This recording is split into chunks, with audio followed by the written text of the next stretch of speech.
Halo Sobat Dosen Kepo, kepo dikit boleh dong? Kembali lagi nih sama sobat kalian, si Dosen Kepo.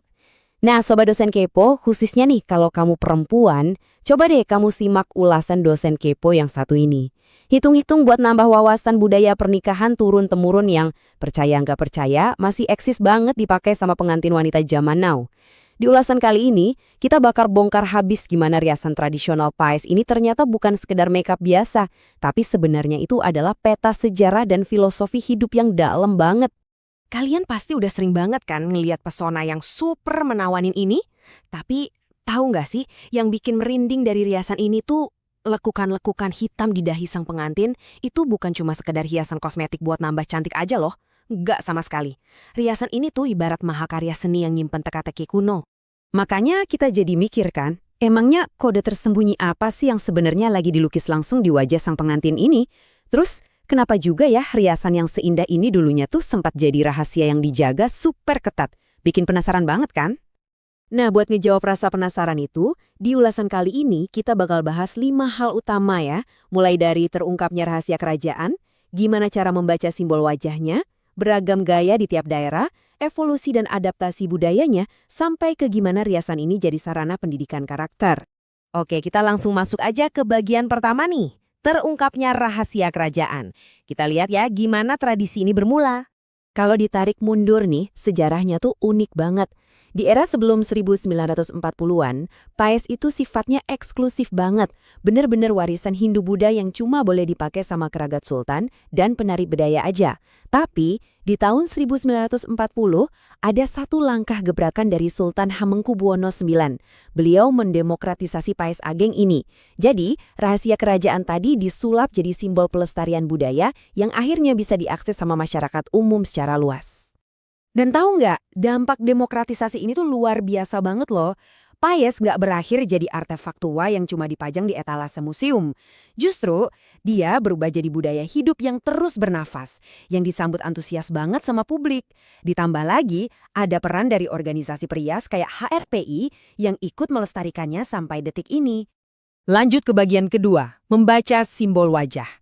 Nah, di sini poin pentingnya. Apa sih makna dari coretan-coretan penuh misteri ini? Oke, yuk kita bedah bareng-bareng. Dari tengah dulu nih, ada yang namanya penunggul.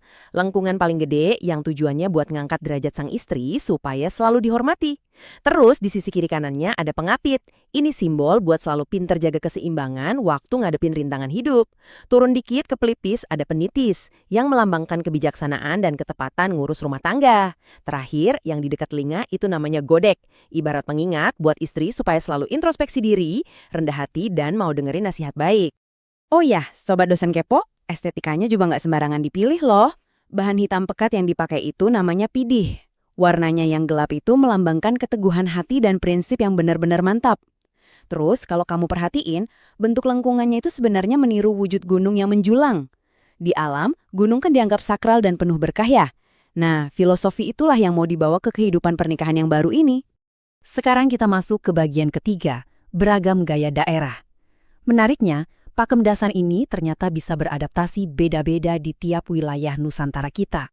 Kalian bisa lihat kan dari perbandingan ini, ada pergeseran filosofi dan sosiologi yang kerasa banget.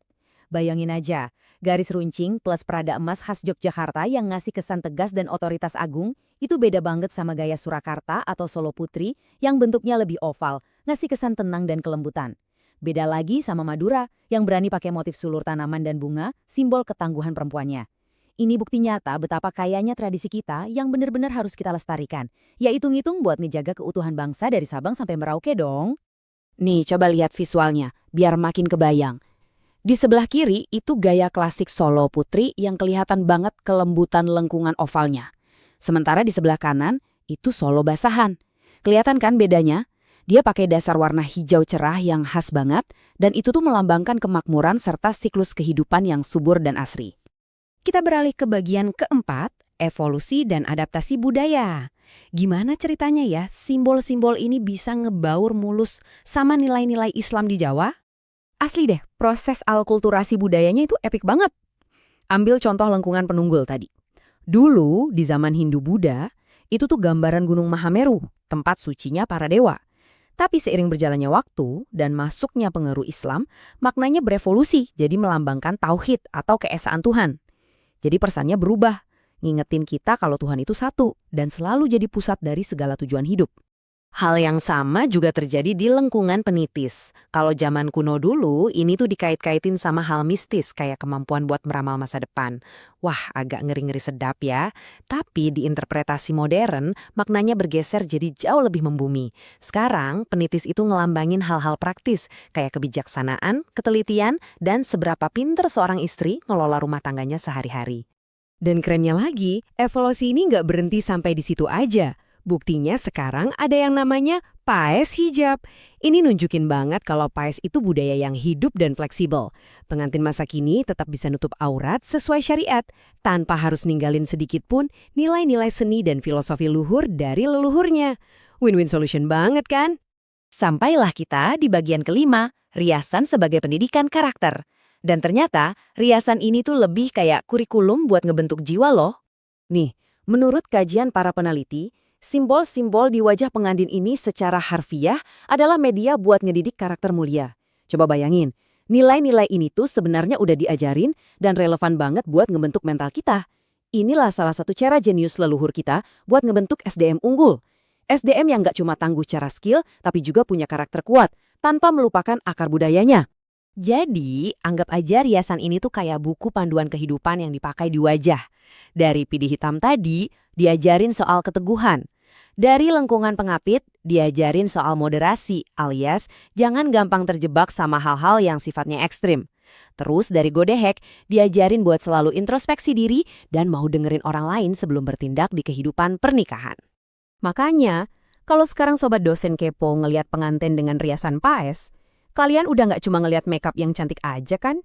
Kalian sekarang lagi ngelihat seorang perempuan yang lagi melangkah ke fase kehidupan baru, sambil bawa banyak banget bekal kebijaksanaan, harapan, dan doa-doa terbaik dari leluhurnya sejak berabad-abad lalu. Nah, dari semua obrolan kita hari ini, ada satu pemikiran yang bikin merinding sih. Kalau budaya kita aja bisa nyisipin pelajaran hidup yang sedalam itu lewat riasan wajah buat acara sehari doang, kira-kira tradisi sehari-hari apalagi ya di sekitar kita yang sebenarnya nyimpen kelas master tentang karakter manusia yang belum kita sadari? Menarik banget buat dipikirin. Oke deh Sobat Dosen Kepo, jangan lupa buat subscribe channel kita ya. Terus share juga link ulasan dari Dosen Kepo ini ke teman-teman atau keluarga kamu kalau dirasa bermanfaat, biar makin banyak nih orang Indonesia yang melek dan bangga sama budayanya sendiri. Sebelum pamit, Dosen Kepo punya pantun nih buat kalian. Jalan-jalan ke keraton berdua, melihat abdi dalam tersenyum ramah. Lestarikan terus budaya Jawa agar hidup damai dan penuh berkah. Sampai jumpa di pembahasan menarik lainnya ya, sahabat Dosen Kepo. Kepo dikit, boleh dong?